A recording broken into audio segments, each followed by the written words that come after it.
Astaghfirullah. Bismillahirrahmanirrahim. Assalamualaikum warahmatullahi wabarakatuh. Alhamdulillah wassalatu wassalamu ala Rasulillah wa ala alihi wa sahbihi wa mawalah wa la hawla wa la quwata illa billahi wa ba'd. Alhamdulillah, di malam hari ini kita kembali bisa melanjutkan kajian kita, masih membahas tafsir suratul A'la, dan kita masuk pada ayat yang kedua dan seterusnya. A'udzubillahi minasyaitonir rajim. Bismillahirrahmanirrahim. Sabbihisma rabbikal a'la alladzi khalaqa fasawwa walladzi qaddara fahada. Di sini Allah Subhanahu wa taala berfirman, alladzi khalaqa, dialah Allah Subhanahu wa taala sang pencipta, fasawwa, lalu menyempurnakan ciptaannya. Kemudian Allah mengatakan walladzi qaddara fahada, maka dia pun mentakdirkan seluruh ciptaannya, fahada, dan memberikan petunjuk kepada setiap penciptaan. Di sini Allah mengatakan alladzi khalaqa, dialah zat yang menciptakan. Nanti kita akan panjang lebar dalam satu kalimat ini, karena ini penting untuk dipahami tentang kalimat al-khaliq. Jadi Allah Subhanahu wa taala menciptakan segala sesuatu, termasuk kita manusia. Dan ayat yang pertama kali turun kepada Rasul adalah menjelaskan tentang persoalan ini. Iqra bismi rabbikal ladzi khalaq. Khalaqal insana min 'alaq. Ya Muhammad, bacalah. Iqra, dengan menyebut nama Rabb. Alladzi khalaq, yang menciptakan segala sesuatu, dan juga khalaqal insan, menciptakan manusia. Jadi kalimat khalaq ada dua di sini. Khalaq yang pertama mutlak, artinya segala sesuatu, tidak ada yang tercipta kecuali Allah yang menciptakannya. Kemudian khalaq yang kedua muqayyad, karena mengkhususkan kepada penciptaan manusia. Khalaqal insana min 'alaq. Ketika Allah Subhanahu wa taala menciptakan makhluknya, anggap saja manusia, maka Allah Subhanahu wa taala sawwah, menyempurnakan ciptaannya. Dalam ayat yang lain, fasawwaka fa'adalak. Beliau Allah Subhanahu wa taala menyempurnakan ciptaannya dan menyeimbangkannya. Ahli tafsir mengatakan bahwa yang dimaksud sawwa di sini artinya Allah Subhanahu wa taala menciptakan makhluk ini fi ahsani taqwim, dalam kondisi sebaik-baik penciptaan. Manusia yang pertama kali diciptakanlah Adam alaihi salatu wassalam. Dan Allah katakan laqad khalaqnal insana fi ahsani taqwim. Artinya Adam itu makhluk yang paling indah yang Allah ciptakan. Dan ini bantahan kepada teori Darwin yang mengatakan bahwa asal muasal manusia itu dari kera.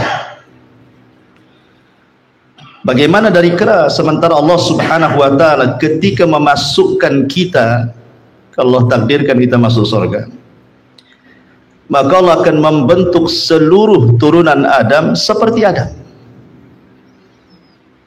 Kenapa Allah Subhanahu wa taala ciptakan kita kelak di sorga seperti bentuk Adam? Karena Allah ingin ikram, memuliakan Bani Adam. Tidak mungkin orang masuk sorga dalam bentuk kera kan? Karena sorga itu tempat yang mulia. Masa kera bisa masuk sorga? Makanya Allah Subhanahu wa taala bentuk lagi seperti bapak kita. Semua manusia, laki-lakinya perempuannya, tingginya 60 hasta, lebarnya 7 hasta, dan ketampanannya persis seperti Adam alaihi salatu wassalam. Baru dimasukkan ke dalam surga. Ini menunjukkan kemuliaan manusia dan bantahan kepada teori Darwin. Kemudian Allah mengatakan alladzi qaddar, dialah yang mentakdirkan semua makhluknya termasuk manusia. Allah takdirkan rizkinya, Allah takdirkan umurnya, Allah takdirkan bahagia celakanya dan begitu seterusnya. Kemudian hada, Allah berikan petunjuk bagaimana cara dia hidup, bagaimana cara dia buat rumah, bagaimana cara dia makan, bagaimana cara dia menjaga kesehatan, bagaimana cara dia mencari pekerjaan dan begitu seterusnya. Bukan hanya manusia, bahkan binatang juga sama, diberikan insting untuk hidup sesuai dengan kemaslahatan mereka. Itu secara global tafsir daripada ayat kedua dan ketiga. Baik, kita akan fokus pada kalimat alladzi khalaqa, dialah zat yang menciptakan. Di antara nama-nama Allah Subhanahu wa taala adalah Al-Khaliq, Sang Pencipta. Sebelum saya jelaskan mana ini, kita tahu bahwa di antara sifat dari sifat-sifat rububiyah Allah Subhanahu wa taala itu kembali kepada 5 sifat.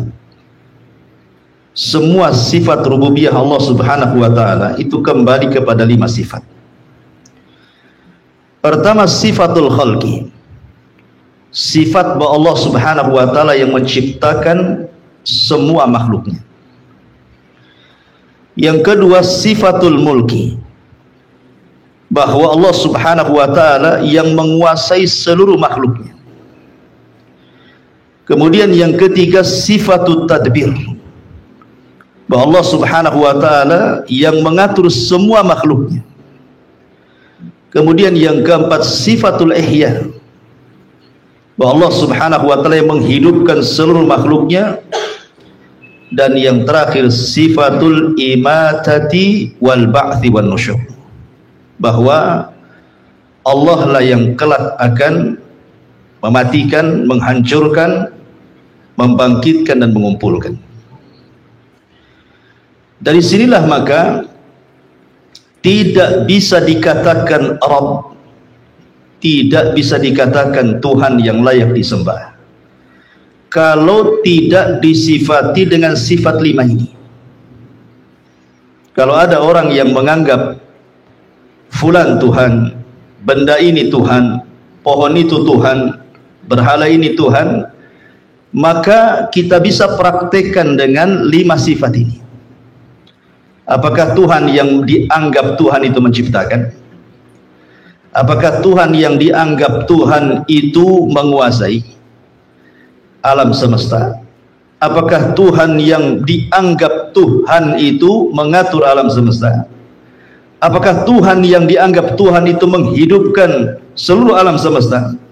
Apakah Tuhan yang dianggap Tuhan itu mampu menghancurkan semua makhluk di alam semesta? Kalau tidak, maka dia bukan Tuhan. Itu kesimpulannya. Ya. Di dalam Al-Quranul Karim, Allah Subhanahu wa ta'ala menyebut kata Al-Khaliq itu 11 kali dengan sighah mufrad, tunggal, atau dengan sighah tafdil, dengan bentuk berlebihan, ataupun dengan sighah jama', al-khaliqun. Tetapi semuanya berjumlah 11 kali di dalam Al-Quranul Karim. Ma'asyiral muslimin yang dimuliakan Allah Subhanahu wa ta'ala, ingin saya katakan Di dalam Al-Quran itu ada dua kata, Al-Khaliq dan Al-Khalaq. Al-Khaliq dan Al-Khalaq. Apa maksudnya dan apa perbedaannya? Secara makna sama, pencipta. Sebagian ulama mengatakan bahwa Al-Khaliq itu mufrad, sang pencipta, artinya menciptakan sesuatu yang belum ada sebelumnya dan belum ada misal sebelumnya. Allah Subhanahu wa taala menciptakan makhluk di mana makhluk ini tidak ada sebelumnya dan tidak ada misal sebelumnya. Itu disebut Al-Khaliq. Tapi Khalaq ini artinya Allah Subhanahu wa taala menciptakan makhluk dari makhluk dan sifatnya terus menerus seperti manusia, terus menerus ada penciptaan. Atau dengan kata lain, ma'asyiral muslimin yang dimuliakan Allah Subhanahu wa taala, bahwa ketika Allah Subhanahu wa taala menciptakan makhluk itu ada dua perkara yang antum harus paham. Terkadang Allah Subhanahu wa taala menciptakan makhluk itu tanpa ada asal. Allah ciptakan dengan kalimat kun fayakun. Memang tidak ada sebelumnya, kemudian Allah ciptakan makhluk itu dengan kalimat kun fayakun. Jadi maka jadilah. Seperti contohnya Allah Subhanahu wa taala menciptakan arsy. Allah ciptakan dengan kun, jadi. Allah menciptakan kolam pena. Allah katakan pena kun fayakun. Jadi maka jadi pena. Allah menciptakan langit dan bumi. Allah katakan kun fayakun. Allah menciptakan nar, api. Allah menciptakan nur, cahaya. Allah menciptakan bumi atau turab. Semua dengan kata kun fayakun. Kemudian yang kedua, Allah Subhanahu wa taala menciptakan sesuatu dari sesuatu yang sudah diciptakan. Dengan kata lain, Allah menciptakan makhluk dari makhluk. Seperti Allah Subhanahu wa taala menciptakan nur, cahaya, dari cahaya tercipta malaikat. Berarti malaikat tercipta dari makhluk yang namanya cahaya. Dan cahaya diciptakan oleh Allah dengan kun fayakun. Kemudian Allah ciptakan nar, api. Dari api Allah ciptakan jin. Berarti jin tercipta dari makhluk yang namanya nar. Dan nar dicipta oleh Allah dengan kalimat kun fayakun. Kemudian Allah menciptakan turab, menciptakan tanah dengan kun fayakun. Dari tanah itulah tercipta Adam alaihi salatu wassalam. Bisa dipahami? Jadi Allah Subhanahu wa taala menciptakan makhluk itu ada dua macam. Pertama, tidak ada materinya, langsung dengan kun fayakun. Kedua, Allah Subhanahu wa taala ciptakan makhluk dari materi yang sebelumnya sudah diciptakan Allah, seperti malaikat, kemudian jin, manusia, dan yang lainnya. Sebagianlah mengatakan bahwa asal ciptaan manusia itu, asal ciptaan makhluk itu ada 4. Usulul khalqi namanya. Usulul khalqi itu arba'atun. Asal penciptaan itu ada 4 macam. Ada pertama dari nur, cahaya, kemudian dari nar, api, kemudian dari alma, air, kemudian dari turab, tanah. Dari nur tercipta malaikat, dari nar tercipta jin, dari air tercipta segala sesuatu yang memiliki ruh, tumbuh-tumbuhan, binatang, dan begitu seterusnya. Dan dari turab terciptalah Adam alaihi salatu wassalam. Baik, ma'asyiral muslimin yang dimuliakan Allah Subhanahu wa taala. Bicara tentang sifat Al-Khaliq, Allah Subhanahu wa taala sebutkan di dalam Al-Qur'an dan juga Nabi sallallahu alaihi wasallam menyebutkan dalam hadis Nabi sallallahu alaihi wasallam. Dari Al-Qur'an contohnya, Allah Subhanahu wa taala berfirman dalam surah Al-Hasyr 24, Huwallahul khaliqu al-bari'u al-musawwiru lahul asmaul husna.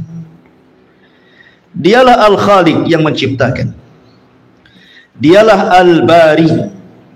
Kalimat Al-Bari itu artinya yang Allah Subhanahu wa ta'ala yang berusaha untuk membentuk, menyempurnakan ciptaannya.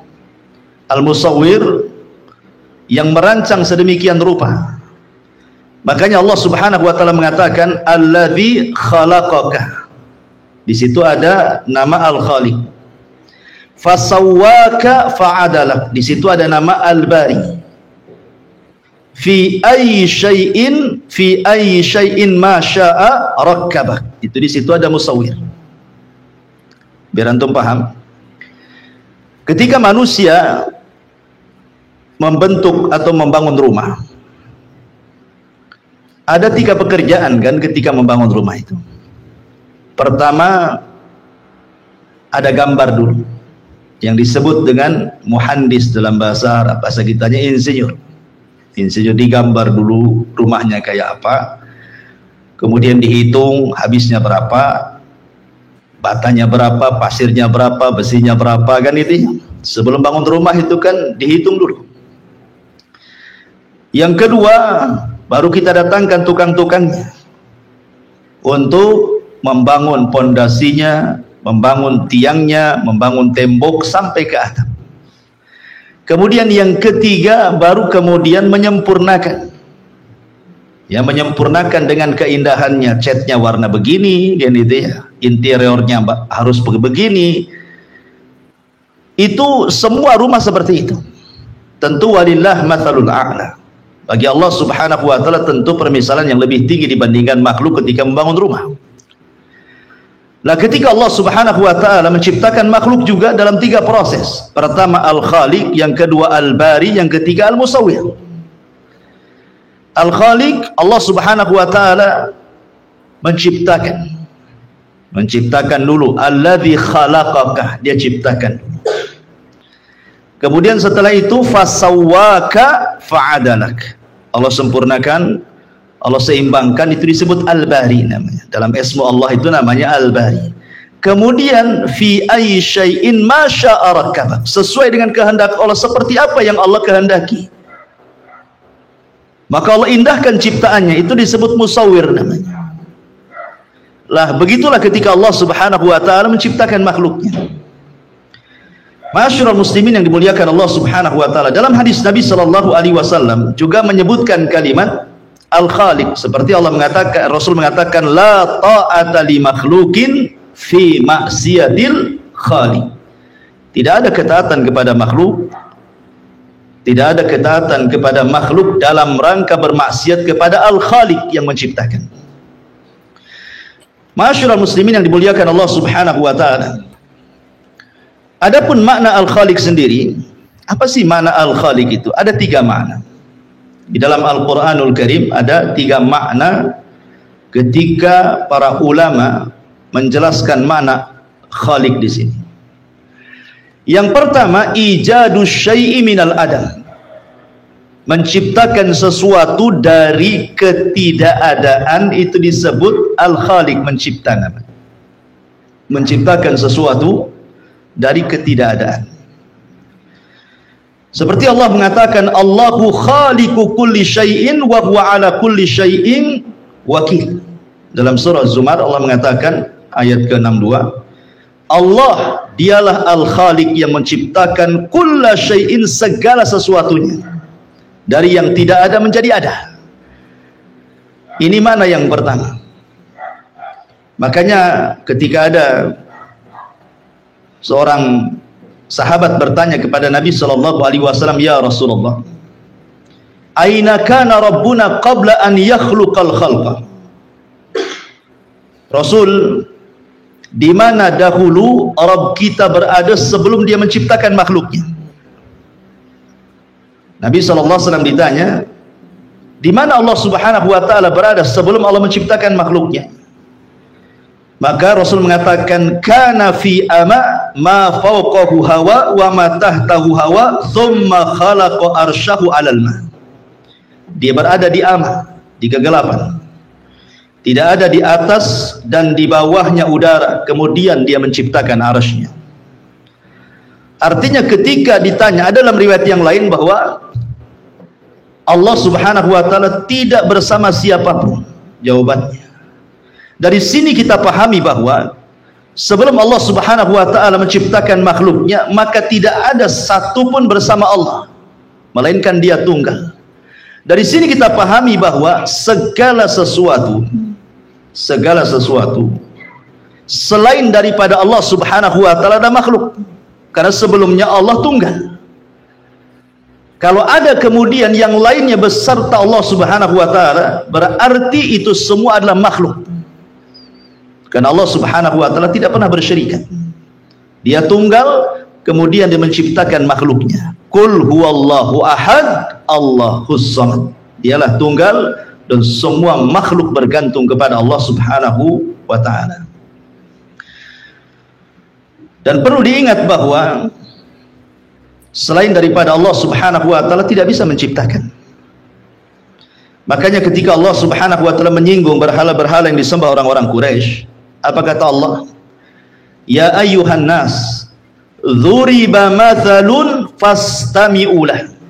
Wahai manusia, Allah hendak membuat permisalan kepada kalian, dengarkan, perhatikan.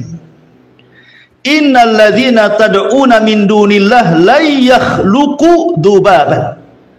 Sesembahan selain daripada Allah subhanahu wa ta'ala, mereka tidak akan sanggup menciptakan walaupun seekor lalat. Seekor lalat pun tidak bisa mereka ciptakan. Walau ijtama'ulah, walaupun seluruh sesembahan satu dunia berkumpul, kemudian katakan ciptakan oleh kalian lalat, sungguh mereka tidak mampu untuk menciptakan lalat. Bagaimana langit dan bumi? Lalat saja tidak bisa diciptakan. Makanya kemudian Allah subhanahu wa ta'ala mengatakan, wa iyaslubhumud dzubab syai'an la yastankidhuhu minhu dha'ufat talib wal matlub. Jangan lagi menciptakan lalat. Seandainya ada sesajen diletakkan di berhala, kemudian lalat mencuri satu makanan, mungkin kalau bahasa kita satu butir beras, satu butir nasi, kemudian lalat itu memakannya, maka berhala-berhala tidak sanggup untuk mengembalikan makanannya. Dari sini Allah katakan dha'ufat talib wal matlub. Sungguh lemah orang yang menyembah berhala dan berhalanya juga lemah. Dua-duanya lemah. Ya. Ma'asyiral muslimin yang dimuliakan Allah Azza wa Jalla. Maka dialah satu-satunya pencipta dan tidak ada yang menciptakan selain Allah. Makanya kita lihat ada sahabat di zaman Rasul namanya Adi ibn Hatim.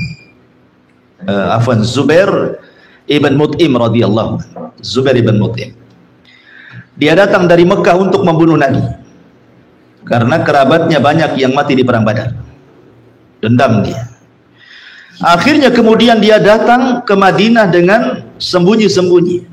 Ketika sudah dekat Masjid Nabawi, masjid di zaman itu kan gelap. Dia bisa sembunyi di mana saja. Ketika ada kesempatan dia menghunus pedangnya ketika Rasul menjadi imam salat. Ketika itu salat maghrib, maka dia mendengar apa yang dibacakan Nabi sallallahu alaihi wasallam. Apa yang dibacakan Nabi, surah Thaha. Ketika Nabi sallallahu alaihi wasallam sampai kepada ayat am khuliqu min ghairi syai'in am humul khaliqun am khalaqus samawati wal arda la yuqinun. Kata Allah, am khuliqu, apakah mereka berhala-berhala itu khuliqu, diciptakan, min ghairi syai'in, dari sesuatu.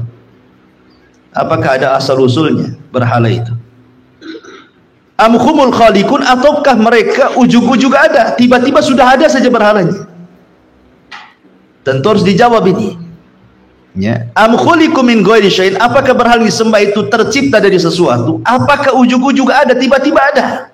Am khalaqu, pertanyaan ketiganya, am khalaqus samawati wal ardh, apakah berhala-berhala itu yang menciptakan langit dan bumi? Lihat ujung ayatnya, balla yuqinun, orang musyrik sendiri tidak yakin dengan itu. Mereka nggak yakin. Sebab tiga-tiganya nggak ada. Ya. Kalau seandainya, mungkin yang pertama bisa dijawab, am khuliqu min ghairi syai'in, apakah mereka diciptakan dari segala sesuatu? Jawabannya harus iya. Karena berhala yang mereka sembah dipahat dari batu. Lah, kalau dia Tuhan, kenapa pula dipahat dari batu? Ataupun amhumul khaliqun, ataukah mereka tercipta dengan sendirinya? Mustahil. Oh, mereka yang menciptakannya, mereka yang membuatnya. Kalau mereka yang membuatnya, berarti tidak mungkin mereka mampu menciptakan langit dan bumi. Oh, kondisi mereka sendiri tercipta oleh manusia. Dari situlah Zubair bin Mut'im kemudian menyarungkan pedangnya lagi. Dia berpikir, oh benar juga, selama ini saya menyembah Tuhan yang salah. Akhirnya hilanglah dendamnya, kemudian ada keinginan masuk Islam. Selesai sholat, dia datang kepada Rasul, bersyahadat, asyhadu an la ilaha illallah wa asyhadu annaka rasulullah. Masuk Islam dia. Ya. Ma'asyiral muslimin yang dimuliakan Allah Subhanahu wa taala, ini mana yang pertama. Mana yang kedua, al-khaliq itu artinya at-tahyi'atu wat-taqdir wat-tashkil. Jadi Allah merancang, membentuk dengan sedemikian rupa. Makanya Allah mengatakan dalam surah Al-Mu'minun ayat 14, fatabarakallahu ahsanal khaliqin. Fatabarakallah ahsanal khaliqin. Kalimat ahsanal khaliqin, sebaik-baik ciptaan, karena Allah membentuk sedemikian rupa. Allah membentuk sedemikian rupa, makanya manusia ini tidak tercipta begitu saja. Ada prosesnya. Mulai dari segumpal mani, Allah ciptakan mani. Kemudian 40 hari berganti menjadi segumpal darah. Ciptaan lain lagi. Dari mani ke darah, Allah ciptakan lagi yang namanya gumpalan darah. Kemudian setelah 40 hari, Allah bentuk tuh, dibalut dengan tulang, dibalut dengan daging, jadilah dia janin 4 bulan, ya kan? Berarti atwah, nggak ujuk-ujuk jadi kan? Dari mani dulu, segumpal darah, baru daging dibalut tulang, dibalut daging, baru ditiupkan roh. Setelah lahir kemudian Allah Subhanahu wa taala ciptakan lain. Allah kasih dia ciptakan sebaik-baik mungkin. Diberi rambut yang indah, warna kulit, kan itu. Dan begitu seterusnya. Jadi Allah Subhanahu wa taala ketika menciptakan manusia itu bukan sekali ciptaan. Nanti kita akan bahas tentang orang-orang yang menyerupai ciptaan Allah.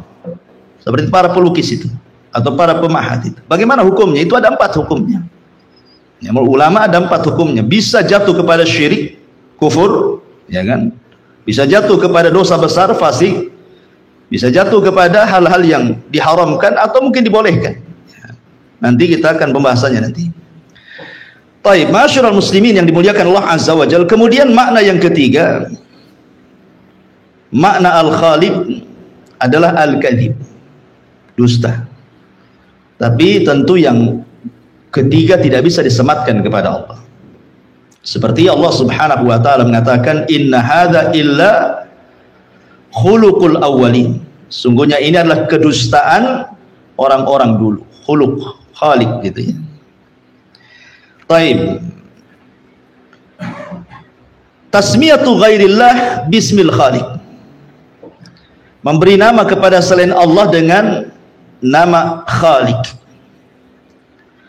Ketika antum membuat rumah, bukankah antum menciptakan rumah? Secara bahasa tidak masalah.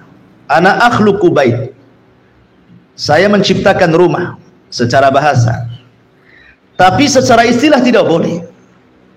Karena secara istilah itu menciptakan sesuatu yang tidak ada atau yang tidak ada misalnya. Dan itu hak mutlak milik Allah. Manusia itu hanya bisa merangkai, bukan menciptakan. Karena rumah itu bahan bakunya sudah lebih dahulu diciptakan Allah. Pasirnya siapa yang menciptakan? Allah. Jadi dari pasir ini jadilah batu bata. Ya kan? Semen juga sama. Kemudian airnya, kemudian segala sesuatu. Ya. Bahan-bahannya itu sudah ada. Kita ini hanya merangkai, bukan mencipta. Sekali lagi, kita hanya merangkai, bukan mencipta. Karena bahan-bahannya sudah Allah Subhanahu wa taala ciptakan. Makanya kalau secara bahasa tidak masalah. Tapi kalau secara istilah, maka tidak boleh. Karena secara istilah tidak ada yang menciptakan kecuali Allah Subhanahu wa taala. Ma'asyiral muslimin yang dimuliakan Allah Subhanahu wa taala. Dan ketika Allah Subhanahu wa taala menciptakan makhluknya, ingat, Allah Subhanahu wa taala tidak seperti makhluk, tidak seperti kita. Kita ini membuat sesuatu itu pasti ada lelahnya, ada capeknya, ya kan? Lihatlah tukang-tukang bangunan itu. Mereka tidak tahan, ngelembur saja besoknya sudah pingsan. Ada batas kemampuan manusia itu membuat sesuatu pasti ada lelahnya. Tapi Allah Subhanahu wa taala tidak pernah disentuh dengan kelelahan. Ketika berkata orang Yahudi, "Innallaha khalaqal khalqa fi sittati ayyamin wa faragha minal khalqi yaumal jum'ati wastaraha yaumas sabti fa aqdzabahumullahu dzalika faqala ma massana min lughub." Orang Yahudi mengatakan di zaman Nabi, sungguhnya Allah Subhanahu wa taala ketika menciptakan makhluknya, maksudnya langit dan bumi, pada 6 hari. Maka selesai di hari Jumat, karena dimulainya di hari Ahad. Selesailah di hari Jumat Allah menciptakan langit dan bumi itu. Apa kata orang Yahudi? Wastaraha yaumas sabti. Maka Allah pun istirahat di hari Sabtu. Seolah-olah Allah lelah. Ketika menciptakan langit dan bumi 6 hari, hari Sabtunya lelah untuk istirahatnya. Maka Allah Subhanahu wa taala dustakan kata-kata orang-orang Yahudi itu, dan Allah Subhanahu wa taala turunkan surah Qaf ayat 38. Walaqad khalaqnas samawati wal arda wama bainahuma fi sittati ayyamin wama massana min lughub. Dan sungguh kami ciptakan langit-langit dan bumi itu dan di antara keduanya pada 6 hari, dan tidaklah kami disentuh dengan kelelahan. Allah bantah dalam Al-Quran, Allah tidak pernah lelah. Allah tidak pernah lelah. Karena manusia ini kalau lelah, bisa bermasalah kepada bangunan yang dibangunnya, atau bermasalah kepada dirinya. Ya kan? Umpamanya dia ngantuk, tidur, jatuh dia dari ketinggian. Lagi masang atap ngantuk, enggak jatuh. Atau kelalaian dia ketika memasang sesuatu dalam bangunan bisa roboh. Ya. Sehingga kemudian mustahil Allah disentuh dengan kelelahan, karena lelah itu identik dengan istirahat, istirahat identik dengan ngantuk, akhirnya tidur kan begitu. Makanya ketika dulu saya ceritakan Nabi Musa alaihi salatu wassalam, ketika bertanya apakah Allah Subhanahu wa taala itu tidur, diutus malaikat. Kemudian Musa suruh berdiri, tangan kanannya memegang qarurah botol, tangan kiri juga sama, suruh berdiri seperti ini, jangan bergerak. Lama Musa berdiri, akhirnya ngantuk dia. Ketika ngantuk pertama, jatuh botol di tangan kiri. Kemudian akhirnya tertidur, jatuh lagi. Maka malaikat mengatakan, ya Musa, kalau Allah tersentuh dengan kantuk dan tidur, seperti itulah alam semesta, hancur jadinya. Ya. Ma'asyiral muslimin yang dimuliakan Allah Subhanahu wa taala. Baik. Al-Khaliq Subhanahu wa taala yakhluqu ma yasha. Kemudian waqta ma yasha kaifa ma yasha. Allah itu menciptakan sesuka hatinya. Begitu juga waktunya Allah menciptakan sesuka-suka dia kapan waktunya. Termasuk juga cipta yang diciptakan sesuka diciptakan. Allah mengatakan la tas'al amman yaf'al wa hum yus'alun. Jangan tanya apa yang Allah lakukan, bahkan Allah akan tanya apa yang kalian lakukan. Karena Allah Subhanahu wa taala itu ketika berkehendak menciptakan sesuatu, maka itu sesuai dengan kehendak Allah, tidak bisa diatur. Tidak ada yang bisa mengatur Allah Subhanahu wa taala. Makanya Allah mengatakan dalam surah Asy-Syura ayat 50, 49 sampai 50, lillahi mulkus samawati wal ar yakhluqu ma yasha yahabu liman yasha inathan wa yahabu liman yasha ad-dzukura. Allah lah pemilik langit dan bumi, dia menciptakan sesuai kehendaknya. Terkadang Allah menganugerahkan kepada orang yang dikehendakinya terciptalah perempuan, ataupun menghendaki tercipta laki-laki. Lihat ketika keluarga Imran bernazar ingin punya anak laki-laki supaya bisa berkhidmat ke Baitul Maqdis. Rupanya mengandunglah perempuan Maryam. Karena Allah yang berkehendak kan itu. Kita berkehendak, Allah pula tidak berkehendak, tidak terjadi. Allah berkehendak, kita pula tak berkehendak, pasti terjadi. Karena yang namanya Allah Subhanahu wa taala menciptakan sesuatu pasti ikut maratibut takdir. Dipastikan ikut maratibu takdir. Apa maratibut takdir? Al-ilmu, al-kitabatu, al-masyiatu, al-khalq. Itu disebut maratibu takdir. Maratibu takdir itu artinya tingkatan-tingkatan takdir. Kalau orang awam mungkin beriman kepada takdir, cukup mengatakan apa yang Allah kehendaki terjadi, apa yang tidak Allah kehendaki tidak terjadi. Itu iman kepada takdir masyarakat awam seperti itu. Tapi kalau bagi antum para talabatul ilmi, ya bukan hanya sekedar ini. Harus paham namanya maratibu takdir namanya. Pertama, al-ilmu. Ketika Allah Subhanahu wa taala sebelum menciptakan sesuatu, maka Allah Subhanahu wa taala dengan pengetahuannya yang luas, maka Allah sudah menggambarkan apa yang akan diciptakannya. Kemudian setelah itu Allah catat apa yang akan diciptakannya itu di tempat yang disebut dengan Lauhil Mahfuz.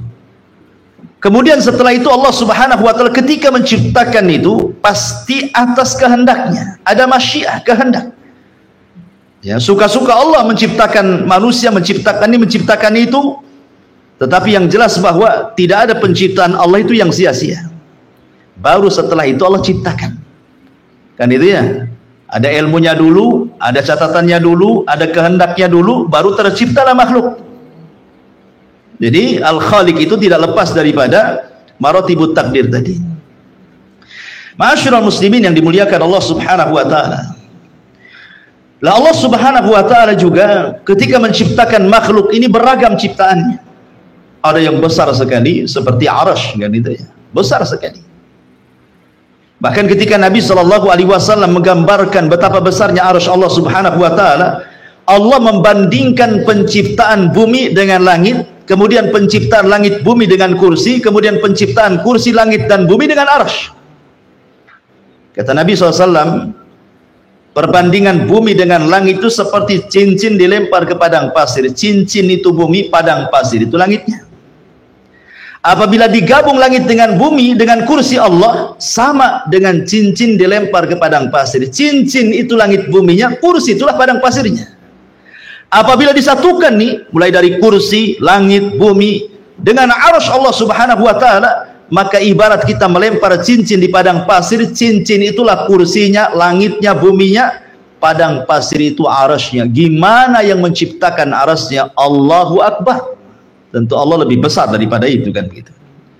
Jadi Allah Subhanahu wa taala menciptakan makhluk beragam untuk menunjukkan bahwa Dia adalah Al-Khaliq, pencipta.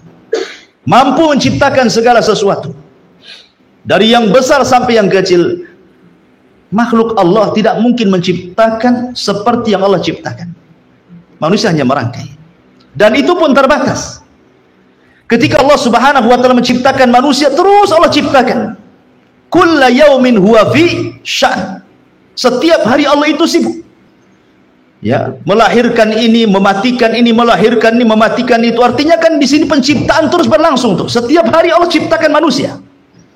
Sekarang ada pabrik, coba memproduksi apa? Sampai di mana kuatnya pabrik memproduksi sebuah barang itu? Pasti ada rusaknya mesin itu. Ada lelahnya. Nah, pasti ada lelahnya kan gitu ya. Tidak mungkin istimrar seperti itu kan. Dari situ saja menunjukkan kelemahan kita dan kekuatan Allah Subhanahu wa taala. Ma'asyiral muslimin yang dimuliakan Allah Azza wa Jalla. Tetapi di sana ada makhluk-makhluk Allah yang Allah muliakan. Dengan cara Allah ciptakan langsung dengan kedua tangannya. Seperti dalam sebuah hadis dari Abdullah ibn Umar radhiyallahu anhuma, Rasul mengatakan, khalaqallahu arba'ata asya biyadi. Allah Subhanahu wa taala menciptakan 4 perkara dengan tangannya. Yang pertama ada, Allah ciptakan langsung dengan tangannya. Makanya disinilah kenapa iblis hasad. Karena iblis tidak diciptakan langsung dengan tangan, diciptakan dari api. Kenapa Allah ciptakan Adam dengan tangannya? Supaya memadamkan kesombongan iblis. Itu keutamaan, ya kan? Kemudian yang kedua, wal arsh Dan Allah ciptakan arsy dengan tangannya, wal qalam, dan juga pena, kemudian wa jannatu adn, dan surga Aden. 4 perkara ini Allah Subhanahu wa taala ciptakan langsung dengan tangannya. Ada yang mengatakan yang lainnya termasuk juga alwah. Alwah itu maksudnya Taurat, kitab Taurat. Karena Allah mengatakan dalam surah Al-A'raf ayat 145, wa katabna lahu fil alwah, dan kami catat, ya. Maksudnya Allah sendiri yang mencatat dengan tangannya. Di mana? Di alwah. Ya, di papan gitu ya. Min kulli syai'in. Jadi ada yang mengatakan bahwa papan Taurat termasuk yang diciptakan oleh tangan Allah Subhanahu wa taala. Itu keistimewaan. Tapi ma'asyiral muslimin yang dimuliakan Allah Subhanahu wa taala, sedikit kita memahami tentang apa sih asar atau pengaruh ketika kita beriman dengan Ismullah, nama Allah yang disebut dengan Al-Khaliq itu. Tentu nama-nama Allah Subhanahu wa taala itu ada pengaruhnya. Nama-nama Allah itu ada pengaruh kepada kita orang yang beriman. Dan kita harus senantiasa mengingat Allah. Makanya lihat bagaimana Allah Subhanahu wa taala buat kita mengingat Allah mulai dari tidur sampai bangun tidur. Kita disuruh menyebut nama Allah. Sebelum tidur apa doanya? Bismikallahumma amutu wa ahya. Bismikallahumma amutu wa ahya. Dengan menyebut nama Allah, kan itu.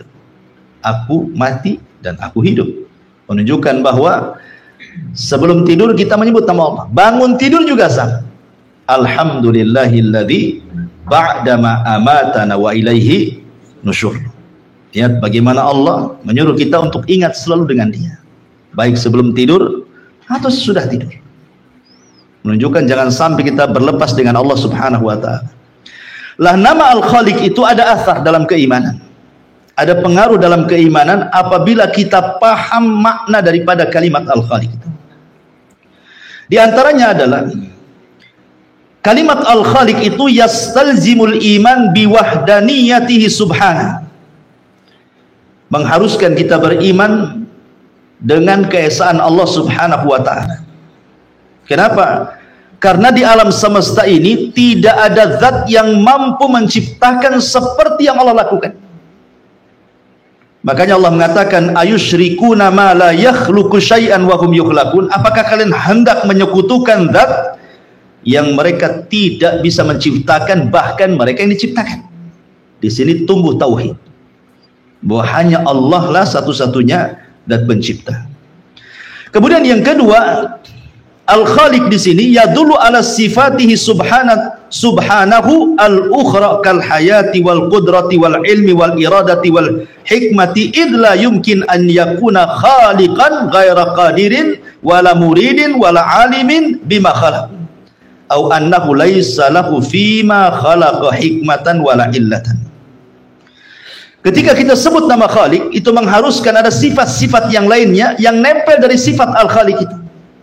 Seperti Al-Haya kehidupan, Al-Qudrah kemampuan, Al-Ilmu pengetahuan, Al-Iradah kehendak, Al-Hikmah adanya kebaikan.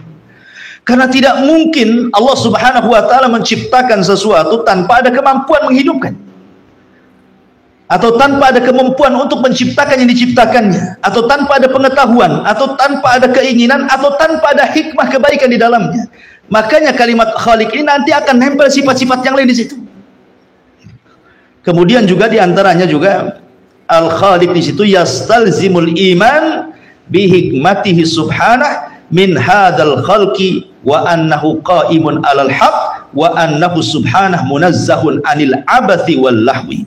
Ketika Allah Subhanahu wa taala disebut Al-Khaliq, maka Allah Subhanahu wa taala menciptakan itu karena hikmahnya.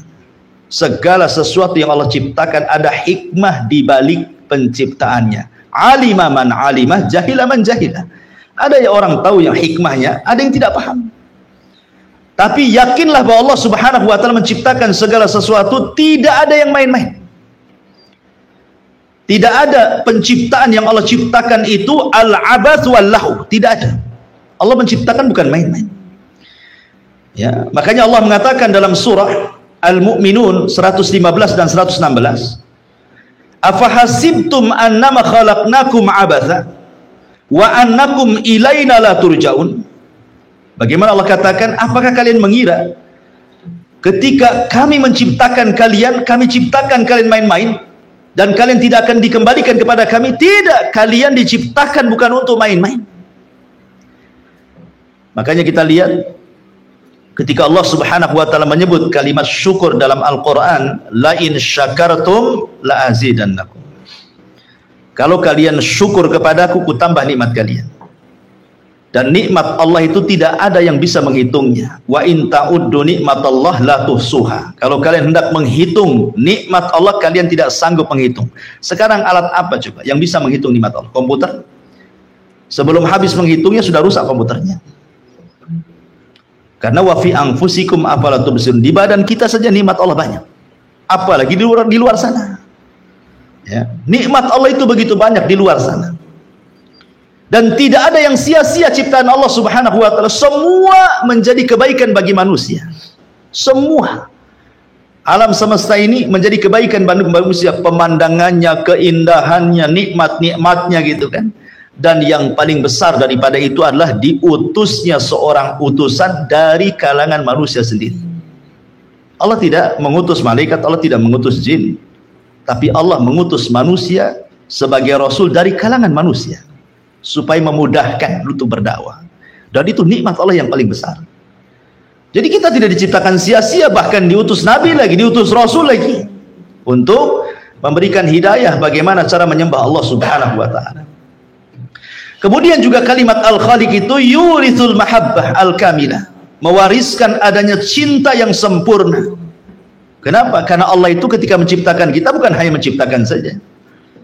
Makanya dulu saya jelaskan kepada antum tentang 5 nikmat yang Allah Azza wa Jal karuniakan kepada kita.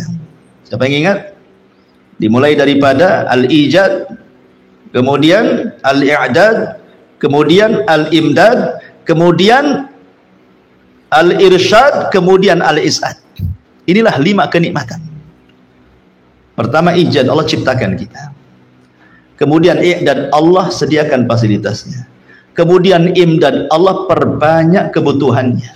Kemudian al-irsyad, Allah berikan insting kepada manusia. Ini bisa dimakan, ini tidak. Ini bisa dijadikan obat, ini tidak. Ini bisa ditempati, ini tidak. Allah berikan irsyad. Kemudian terakhir Allah berikan kebahagiaan.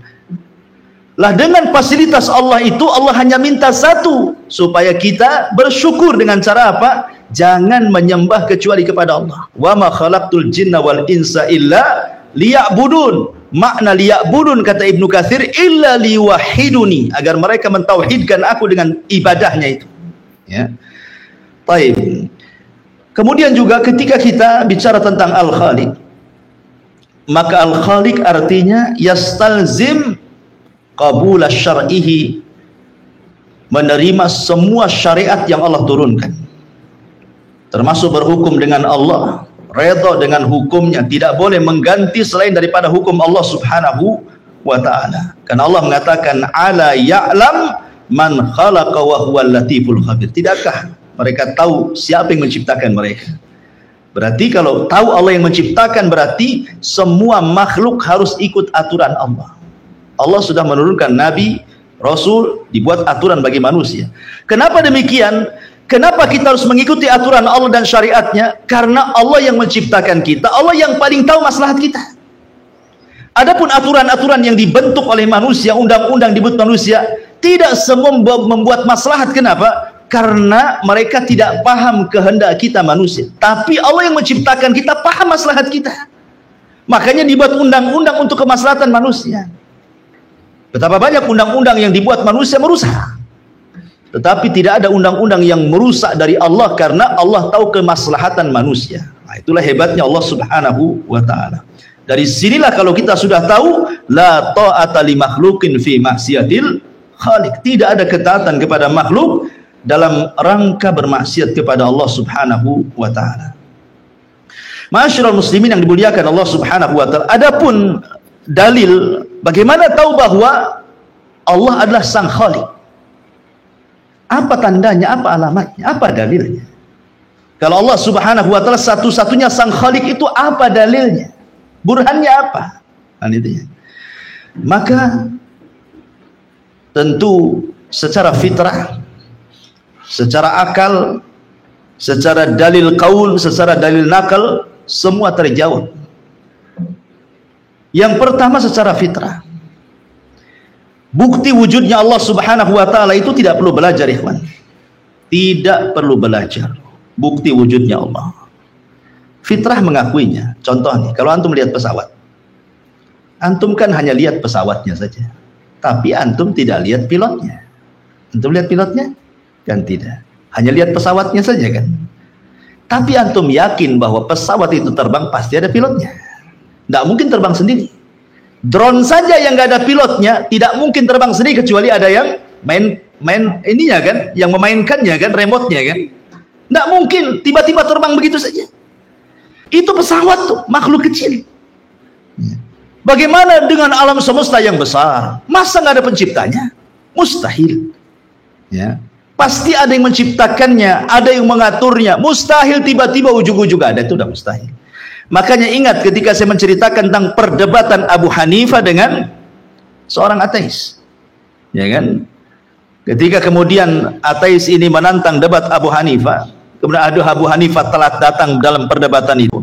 Kemudian Abu Hanifah menjelaskan kenapa telatnya. Kata Abu Hanifah, kamu sudah tahu bahwa perjalananku ke tempat ini harus menyeberangi sungai, katanya. Jadi tidak bisa tergesa-gesa. Cuman masalahnya yang buat aku terlambat itu, ketika aku hendak menyeberangi sungai, kok di depan saya ada pohon. Pohon itu tumbang sendiri, terpotong-potong sendiri, terserut sendiri, tiba-tiba terangkai jadi perahu sendiri, tiba-tiba aku naik ke dalam perahu itu, tiba-tiba jalan sendiri, tiba-tiba mengantarkan aku ke tempat tujuan ini tanpa ada yang nahkodanya, tidak ada yang mengantarkan, dia jalan sendiri. Kata orang ateis, kadzabta, dusta kamu. Mana ada, katanya. Abu Hanifah, kalau gitu selesai debatnya. Kenapa?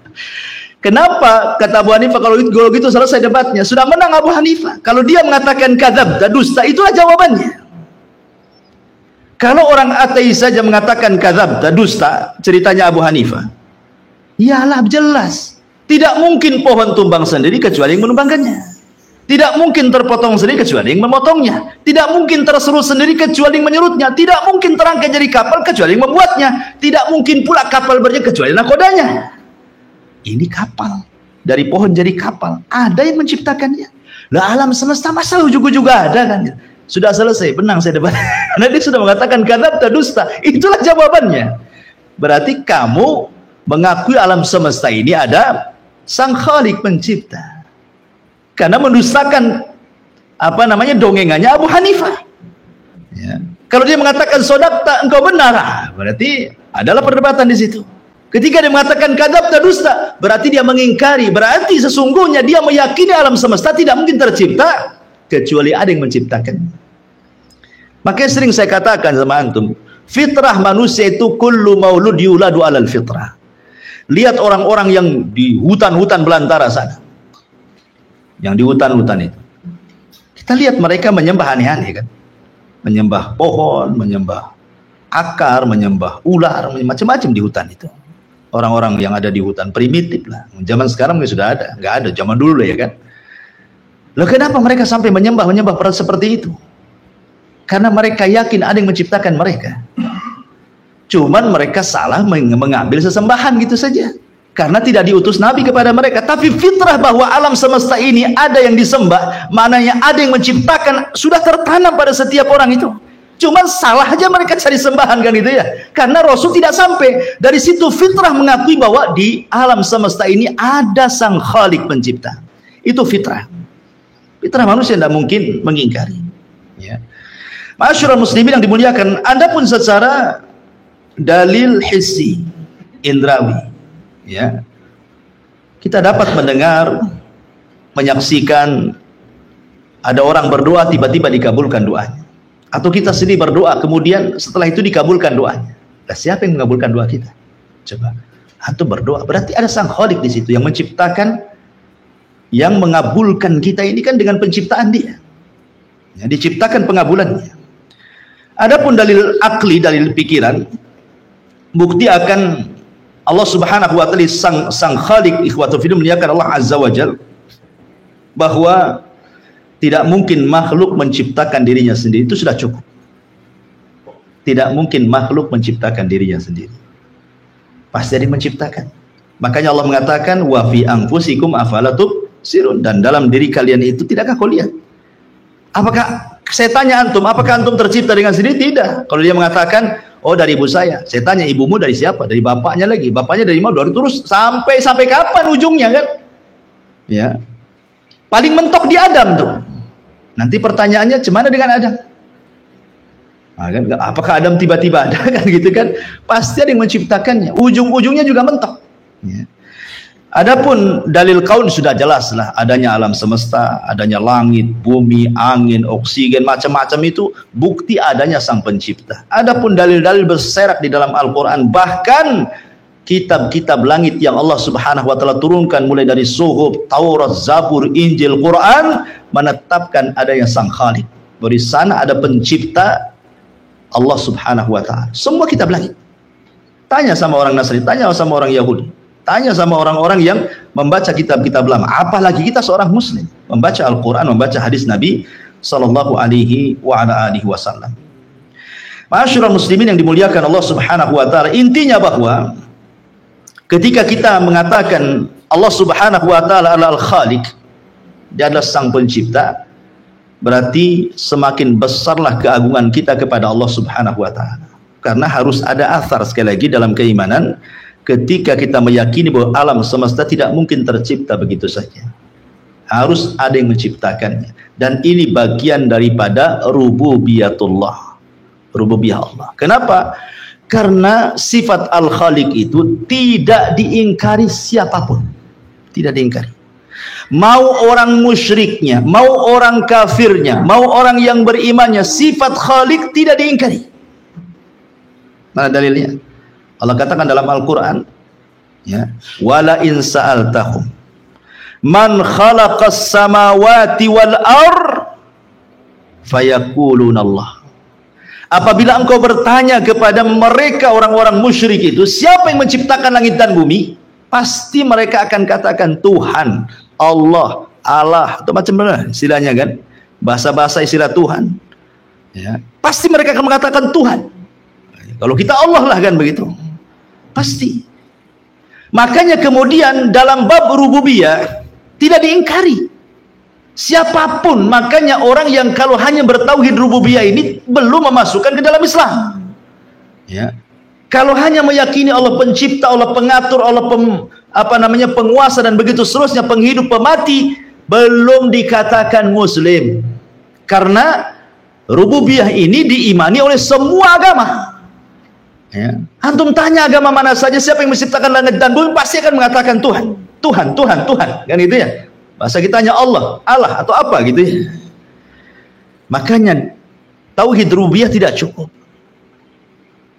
Harus ada tauhid yang kedua yang disebut uluhiyah. Kalau kalian sudah mengakui bahwa yang menciptakan alam semesta ini Tuhan, lah kenapa engkau tidak sembah Tuhan? Kenapa kau sembah berhala ini, berhala itu, patung ini, patung ini? Lah dalam hati kalian tahu bahwa tidak ada yang menciptakan Allah.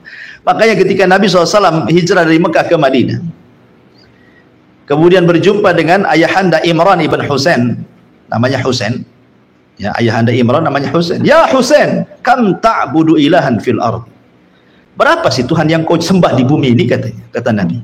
Kata Husain itu, dia mengatakan 7 berhala, katanya. Sittatun fil ardi wa wahidun fis sama. Yang 6 ada di bumi, yang 1 ada di langit, katanya. Kata si Husain nih kan. Berapa Tuhan yang kau sembah, katanya? 7. Yang 1 di langit, yang 6 di bumi, katanya.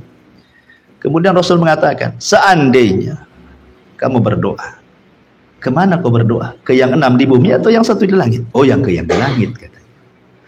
Kalau anakmu sakit, minta sembuh, kemana minta kesembuhan? Ke yang 6 di bumi atau ke yang 1 langit? Ya ke yang di langit, katanya. Pokoknya setiap ditanya ke yang di langit, ke yang di langit itu. Kata Nabi SAW, ya Husain, kalau begitu, kenapa kau tidak sembah yang di langit saja, kau tinggalkan yang 6? Apakah kalau seandainya kau sembah di langit, yang 6 akan demo? Oh enggak, yang di atas lebih kuat daripada yang di bawah. Kalau sudah begitu, sembahlah yang kuat, tinggalkan yang lemah. Masuklah ke dalam Islam. Akhirnya bersyahadat dia. Asyhadu an la ilaha illallah wa asyhadu annaka Rasulullah. Lihat, ya. Ma'asyiral muslimin yang dimuliakan Allah Azza wa, karena keberadaan Sang Khalik di atas ketinggian, ya. Sabbihisma rabbikal a'la, itu tidak bisa diingkari. Tidak bisa diingkari siapapun. Coba antum lihat, siapapun yang naik pesawat, mau mukminnya, mau kafirnya, mau musyriknya, di atas pesawat. Kemudian pesawatnya menabrak awan-awan yang kayak cadas. Kata pilot, sebentar lagi pesawat mau jatuh. Kira-kira apa yang terjadi? Semua berdoa. Kemana mereka berdoa? Pasti mereka akan berdoa ke yang di atas. Pasti mereka akan mengadakan ke atas semuanya.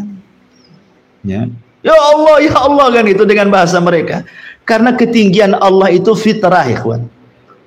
Ketinggian Allah itu fitrah, tidak bisa diingkari. Ya, bahwa Allah itu maha tinggi, tinggi secara zatnya dan begitu seterusnya. Ya. Makanya kenapa ketika kita sujud mengucap subhana rabbiyal a'la. Maha suci Allah yang maha tinggi, kan itu ya. Ya, karena kita ini hamba, dia tinggi-tinggi. Ya.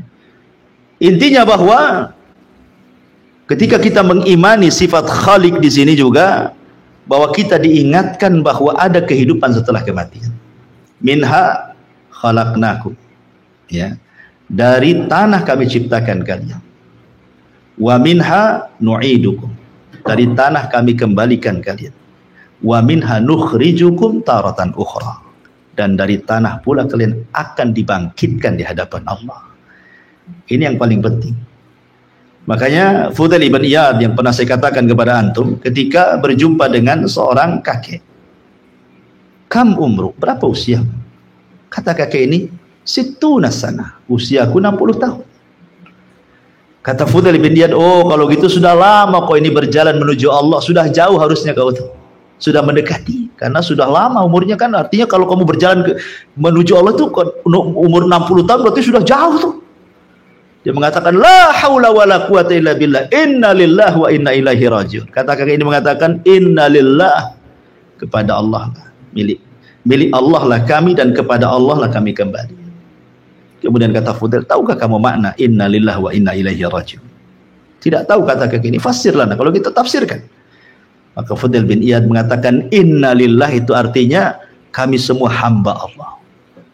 Wa inna ilaihi rajiun, dan akan kembali menghadap Allah. Ketika kita akan kembali menghadap Allah, maknanya kita akan mempertanggungjawabkan di hadapan Allah. Kemudian kakek ini mengatakan, bagaimana caranya aku mempertanggungjawabkan di hadapan Allah? Kata Fudail, mudah sekali. Gimana caranya? Antuhsina fi mabaki, kamu harus memperbaiki waktu yang ada ini. Maka Allah subhanahu wa ta'ala akan mengampuni dosamu yang telah kau lakukan dulu dan yang sekarang. Tapi kalau engkau tidak memperbaiki kehidupan sekarang, Allah akan mengadab kamu dari dosa yang dulu pernah kau lakukan dan dosa yang sekarang kau lakukan. Makanya Hasan Al-Basri mengatakan bahwa hari itu cuma 3 hari saja. Hari itu sebenarnya cuma 3 hari. Hari kemarin, hari besok, dan hari sekarang. Hari kemarin mustahil kembali. Besok mustahil kita dapat berjumpa. Bisa saja sebelum besok kita mati. Berarti yang mungkin itu hari yang sekarang. Ya kan? Kemarin tidak mungkin kembali. Besok belum tentu kita dapat. Ya, itulah sisanya hari. Berarti hari inilah yang kita gunakan untuk beribadah kepada Allah subhanahu wa ta'ala. Nah, itulah pentingnya ketika kita memahami makna al-Khaliq. Wallahu a'lam bishawab. Ini diantara penafsiran ayat yang kedua, alladzi khalaqaka fasawwaka fa'adalak, alladzi khalaqa fasawwa walladzi qaddara fahada. Baik, sampai di sini kita buat tanya jawab. Kalau ada yang bertanya silakan. Kalau enggak, ya ikan gabus ya, makin cepat makin bagus. Kita baik, silakan. Allah dengan kalimat kun fayakun itu, iya, kan terang dengan milik Allah. Baik. Terkadang kita mendengar saudara kita yang menggunakan hal itu bagaimana? Kadang entah tujuannya atau dukun gitu. Dukun ataupun dia kun fayakun gitu. Nggak bisa, nggak boleh. Ya, itu tukang sulap yang gitu-gitu biasa. Itu dusta kalau dia mengatakan kun fayakun, umpamanya tukang sulap kan, dia nutupi botol dengan kain, nanti botolnya jadi dari botol kaca jadi botol plastik gitu kan, kun fayakun. Nah, itu sedang berdusta dia. Nggak ada yang bisa kun fayakun kecuali Allah Subhanahu wa Ta'ala. Tidak ada. Itu semua para pendusta, tukang sulap, ya, atau mungkin bahasa kitanya simsalabin abrakadabrakan. jadi nggak bisa, itu tukang sulap, itu penipu. Kun fayakun itu mutlak milik Allah. Makanya ketika orang-orang Nasrani mereka menganggap bahwa Isa itu adalah anak Tuhan, maka Allah Subhanahu wa Ta'ala katakan, inna mathala Isa kamathali Adam khalaqahu min turab thumma yaqulu kun fayakun thumma qala lahu kun fayakun. Sungguhnya permisalan Adam itu, permisalan Isa itu sama dengan Adam. Allah ciptakan dia dari tanah, kemudian Allah katakan kun fayakun. Sekarang Isa kalau kita katakan sumbernya, Isa bersumber dari Maryam.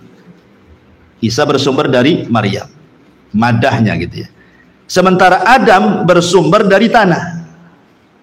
Mana yang lebih utama, tanah ataukah Maryam? Sementara Maryam sendiri kalau asal usulnya nanti ke tanah juga. Kan itu ya.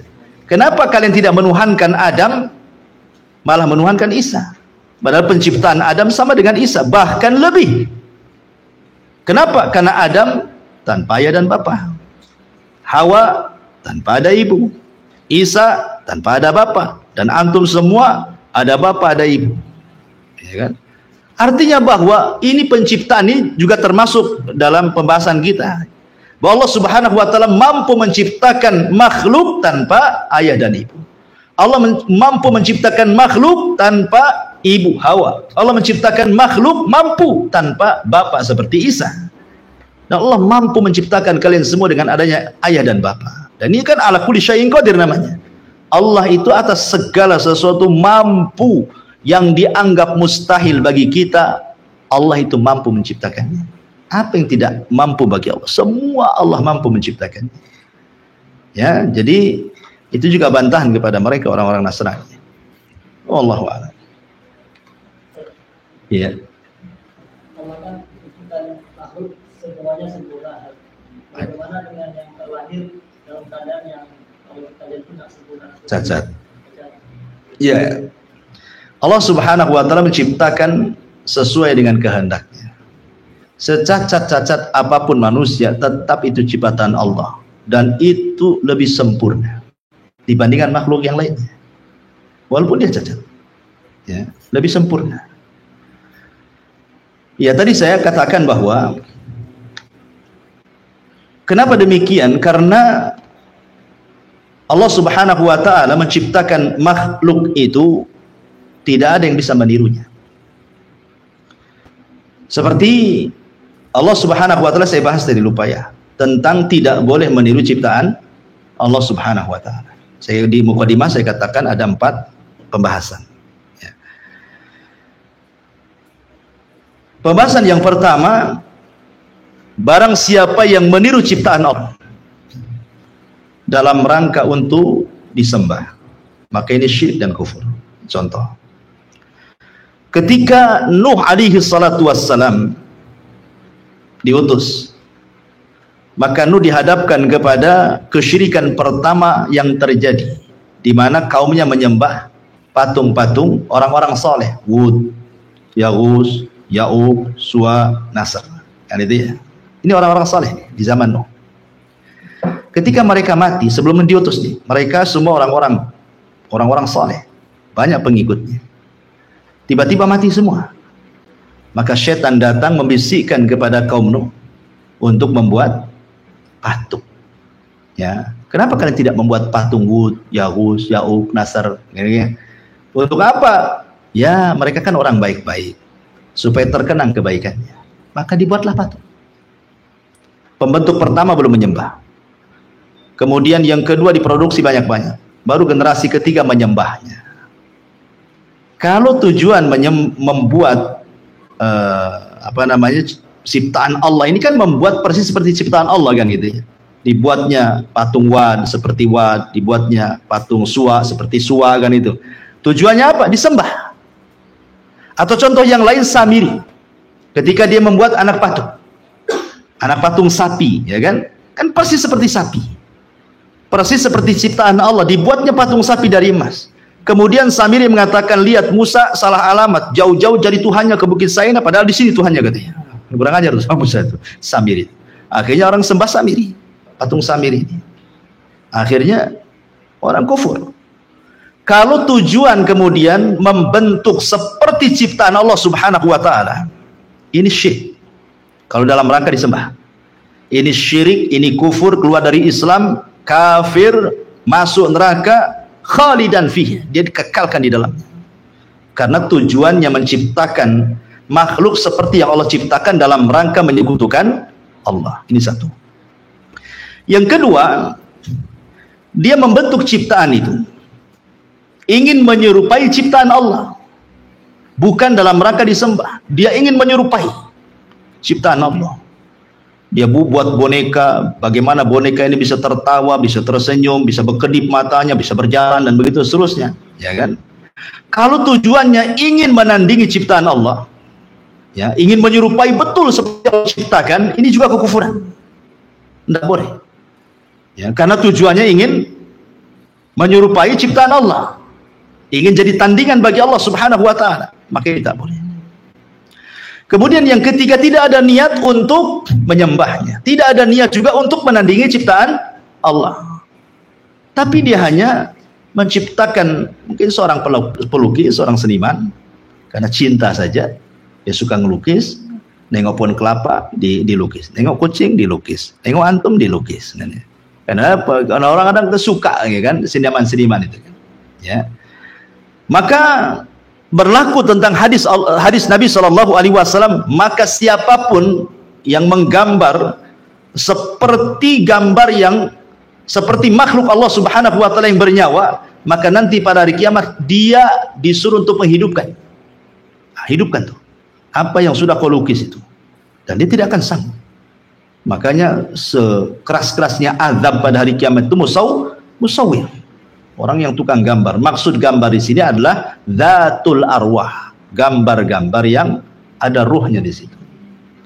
Kemudian yang keempat, tapi kalau yang digambar selain daripada dzatul arwah, nggak masalah, ya, gambar gunung, gambar ini, pokoknya nggak ada arwah-ruhnya, tidak ada masalah. Nah, kemudian ada polemik yang lainnya, gitu ya. Ada dikecualikan kalau seandainya seperti mainan anak-anak. Kalau itu sifatnya dihinakan supaya Allah membolehkan. Boneka gitu, dihinakan tuh bukan diagungkan.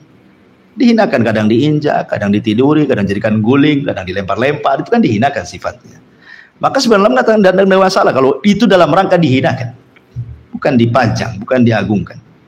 Ya. Dan walaupun sebagian ulama ada yang mengatakan tidak boleh keras gitu ya. Kecuali kalau tidak dalam bentuk kepala. Karena Rasul mengatakan as-suratu fir ra'si, bahwa gambar itu ada di kepala. Makanya kalau membuat gambar sesuatu, maka dirusaklah kepalanya, entah dicoret matanya atau apa gitu kan.